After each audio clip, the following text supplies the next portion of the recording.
So hello dear student, तो बहुत बहुत स्वागत करता हूँ आपके अपने YouTube channel SP education tricks पर। तो फ्रेंड्स, आज की वीडियो में देखेंगे मीटर सेतु के बारे में, और ये बहुत ही ज़्यादा इंपॉर्टेंट है बोर्ड एग्जाम के लिए। तो यह क्लास 12th वाले विद्यार्थियों के लिए, और इसे हम आज बिल्कुल ही आसान तरीके से पढ़ने वाले हैं।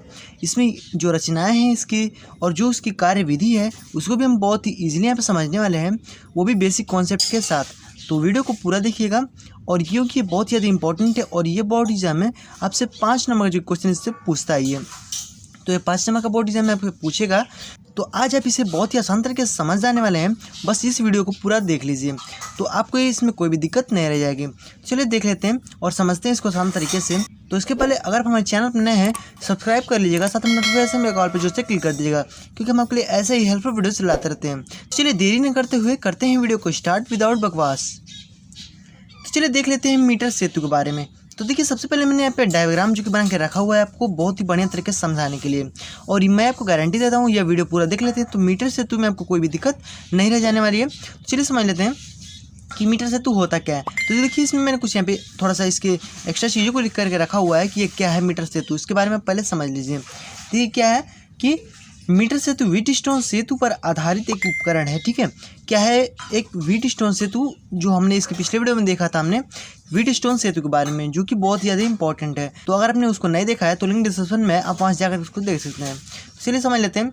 देखिए, तो ये भी क्या है कि मीटर सेतु जो है वो व्हीटस्टोन सेतु पर ही आधारित एक उपकरण है, जिसकी सहायता से किसी अज्ञात प्रतिरोध को ज्ञात किया जाता है। मतलब कि इसका भी उपयोग किसके लिए किया जाता है? तो इसका उपयोग किसी अज्ञात प्रतिरोध को ज्ञात करने के लिए किया जाता है। तो चलिए समझ लेते हैं इसकी रचनाओं के बारे में, मतलब कि कैसे कैसे इसमें बना गया है। ठीक है, तो देखिए इसमें क्या होता है। तो देखिए यहाँ पे क्या होता है कि एक यल आकार की यहाँ पे, एक यहाँ पे और एक यहाँ पे, मतलब 2 पत्तियाँ लगी होती है यल आकार की। और यह हमारा तांबे क्या होता है। ठीक है, तांबे की 2 यल आकार की पत्तियाँ लगी होती हैं, और बीच में एक हमारे जबकि यहाँ पत्ती लगा होता है, जिसमें क्या होता है कि हमारे 3 यहाँ पे छिद्र होते हैं। ठीक है, मतलब कि 3 यहाँ पे स्क्रू को कसने के लिए यहाँ पे छेद किए रहते हैं। ठीक है, और क्या होता है कि अब देखिए इसके और इसके बीच में, ठीक है, ई और एफ के बीच में क्या होता है कि हमारा प्रतिरोध बॉक्स होता है, जिसमें हमारे 6 प्रतिरोध जो कि लगे हुए होते हैं। ठीक है, और यहाँ पे क्या होता है, हमारा एक अज्ञात प्रतिरोध लगाया जाता है, जिसको हम यस से प्रदर्शित करते हैं। ठीक है, इतना आपको क्लियर हो गया होगा। अब देखिए इसमें क्या है कि यहाँ पे ए से और सी के मध्य में यहाँ पे एक हमारा स्केल लगा होता है। ठीक है, स्केल होता है जो कि हमारा 100 जो कि सेंटीमीटर का होता है। ठीक है, मतलब कि 1 मीटर का होता है।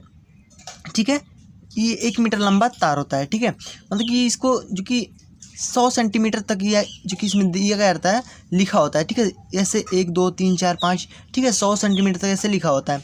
इसमें क्या होता है कि यहाँ पे एक हमारा शंट लगा होता है। ठीक है, जो कि धारा को यहाँ पे नियंत्रित करता है। अब देखिए यहाँ पे क्या है कि यहाँ पे जैसे हम यहाँ पे नीचे की ओर आते हैं तो यहाँ पे हमारा सेल लगा होता है। ठीक है, यहाँ पे एक सेल लगाने के बाद यहाँ पे हम उसके आगे थोड़ा सा जाते हैं तो यहाँ पे धारा नियंत्रक लगा होता है, जो कि धारा को नियंत्रित करता है। इसको आगे और पीछे करके यहाँ पे धारा को नियंत्रित किया जा सकता है। उसके बाद क्या होता है, हमारे यहाँ कुंजी लगा होता है, तो कुंजी को हम ऑन ऑफ करके इसको जो कि चालू या बंद कर सकते हैं आसानी से। ठीक है, आप समझ लीजिए।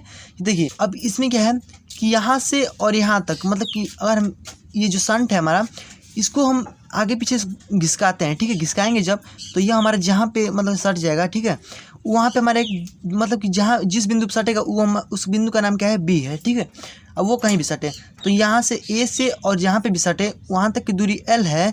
तो जो हमारी पूरी दूरी, अगर ये बी से और इधर की अगर दूरी को देखें, मतलब बी से और सी की अगर दूरी को देखें, तो क्या होगा 100 माइनस एल, मतलब कि पूरा ये है, तो उसमें से हम जो कि 100 में से और एल को घटा देंगे, कितना हो जाएगा हमारा 100 माइनस एल हो जाएगा। मतलब कि ये पूरी दूरी 100 है, 100 में अगर ये वाला हमारा एल है तो इतना अगर ले लें तो 100 माइनस एल हो जाएगा। तो आई होप इतना क्लियर हो गया होगा। तो ये इसमें आप समझते होंगे कि इसमें क्या क्या लगाया गया है। ठीक है, तो चलिए अब इसके जो कार्यविधि है उसको हम समझ लेते हैं, और आप समझ रहे होंगे कि इसमें क्या किया जाता है। मतलब कि यहाँ पे अज्ञात प्रतिरोध को लगा के इसको ज्ञात किया जाता है। ठीक है, चलिए इसको कार्यविधि जो है उसको समझ लेते हैं, क्योंकि 5 नंबर का आपसे पूछेगा और इसको आपको जो कार्यविधि सहित लिखना पड़ता है। तो चलिए आपने रचना को तो आसानी से समझ लिया होगा, चलिए इसको कार्यविधि को समझ लेते हैं।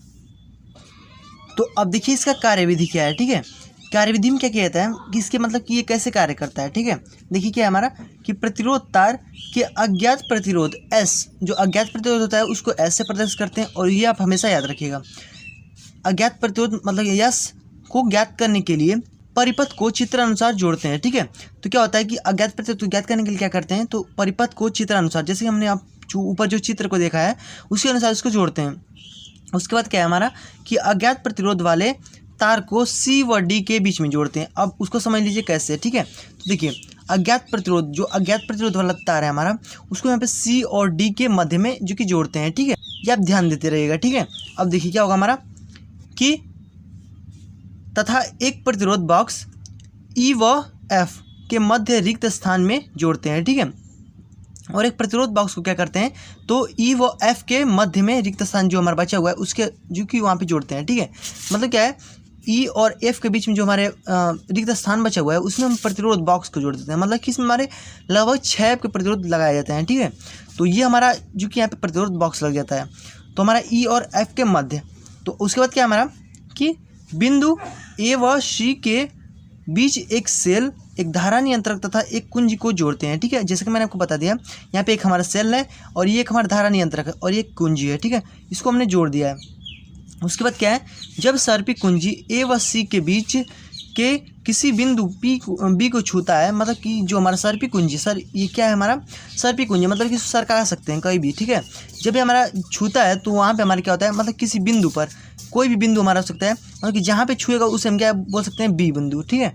तो वही यहाँ पे बोला गया है कि ए व सी के बीच में किसी बिंदु बी को छूता है, ठीक है, मतलब बी उससे मान लिया गया, तो तार ए सी का प्रतिरोध 2 भागों में बढ़ जाता है, मतलब ए बी और व बी सी, ठीक है, मतलब 2 भागों में बढ़ जाएगा। अब जैसे ही हमारे टच करेगा तो यहाँ पे देखिए 2 भागों में नहीं बटेगा, ए और बी और सी, मतलब कि जो पूरा ए सी था हमारा 2 भागों में बट गया, ए बी और बी सी, ठीक है। यही है, देखिए उसके बाद क्या है हमारा, देखिए तथा ये भाग व्हीटस्टोन सेतु पी व क्यू के समान कार्य करते हैं। तो आप व्हीटस्टोन सेतु जरूर से देख लीजिएगा, ठीक है, वो भी इसी के अनुसार कार्य करता है। मतलब कि अगर जैसे ही इसमें मतलब टच होगा बी बिंदु पर, वैसे हमारा क्या होगा, ये भाग व्हीटस्टोन सेतु के पी व क्यू के समान कार्य करने लगते हैं, ठीक है, क्योंकि इसमें 1 मीटर लंबा तार होता है तथा यह व्हीटस्टोन सेतु पर आधारित है, ठीक है। यह क्या है, व्हीटस्टोन सेतु पर ही आधारित है, ये आप हमेशा याद रखिएगा। तो क्या है उसके बाद हमारा, इसलिए इसे मीटर सेतु कहते हैं। तो देखिए इसलिए हम इसे मीटर सेतु कहते हैं, ठीक है। अब देखिए इसमें एक फार्मूला होता है, तो फार्मूला क्या है हमारा, S = R और 100 - L अपॉन में L, ठीक है। मतलब कि R प्रतिरोध हो जाएगा और 100 - L, L का मतलब जो उसकी दूरी है, ठीक है, और यहाँ पे बटे में L भी उसकी दूरी है, ठीक है। मतलब कि यह एक फार्मूला है अज्ञात प्रतिरोध को ज्ञात करने के लिए। मतलब कि ये आपको लिखना बहुत ही जरूरी है और इस पर क्वेश्चन भी आपको देखने को मिलेंगे ही। तो यह बहुत ज़्यादा इंपॉर्टेंट है ये फार्मूला भी। तो केवल आपको करना क्या है कि केवल इतना ही लिखना है, ठीक है, जितना मैंने आपको यहाँ पे बताया है। केवल अगर आप उतना केवल लिख देते हैं तो आपको बोर्ड एग्जाम में क्योंकि पूरा नंबर मिल जाएगा, ठीक है। तो यही है हमारा मीटर सेतु। आई होप कि आपको ये पूरा आसानी से क्लियर हो गया होगा। तो अगर आपको इसमें कहीं भी दिक्कत है तो आप कमेंट कर सकते हैं।